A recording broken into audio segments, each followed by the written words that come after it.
Hi, welcome to a History of Saps, Blackjacks, and Slungshots. A milestone video here. It's late at night, but I can't help it. I've got to record this because I now, as you can see, have a physical copy of my book. I really like this picture, purposely focusing on my name there. The rest I'll show you in a bit, but what a crazy project. 3 years of my life, really.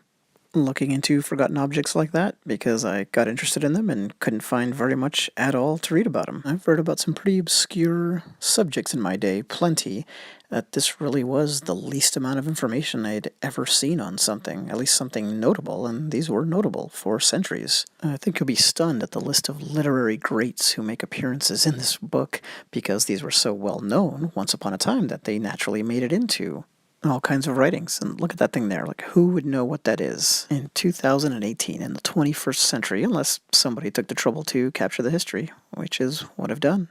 Ever since I was a kid, I was fascinated by, well, weapons and that kind of thing, but more broadly, just old-timey things, and Saps and Blackjacks to me really have that quality as much as anything.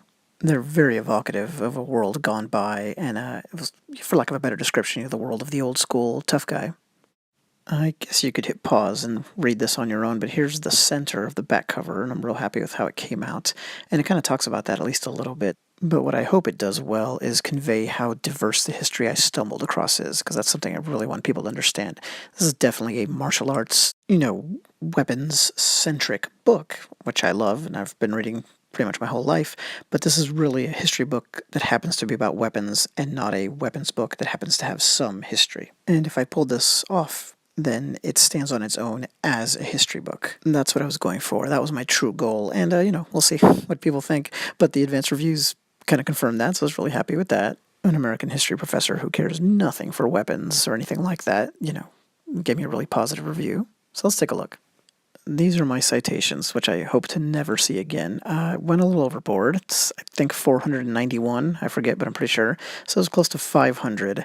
And that's, individual citations, but my potential pool that I had researched to then use from, to pluck from, was 1,500. And there's the table of contents, as if you couldn't tell, and I really tried to structure it as a story, right? It's a life story. It's just the life of a set of objects, and that's why my YouTube channel is called Object History. I have over 100 illustrations and pictures in the book, and that was definitely not my intention at first, because most history books, you get to the center, and then there's a section with like 5 pages worth of pictures, that kind of thing. Just adds a little bit of color, and then you move on. The opposite approach would be, like, for instance, I own a book on the history of the switchblade, like the Italian switchblade, and it's great, but it has a lot of pictures and a lot less words than this has. Well, I, of course, went overboard and have a lot of words and a lot of pictures.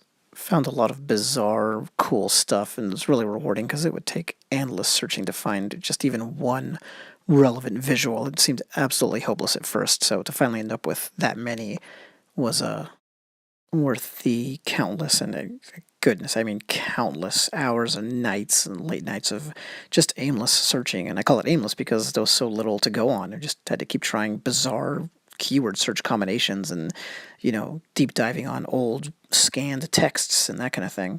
But I'm bearing the headline, which is that you can buy this now. I'm ready to put it out into the world. Just one option right now while I work on the ebook and getting it out on, Amazon.com and places like that. But from me, it can be acquired. Saps, Blackjacks, and Slungshots, A History of Forgotten Weapons. The only book in history on the most forgotten weapons from history. Thanks.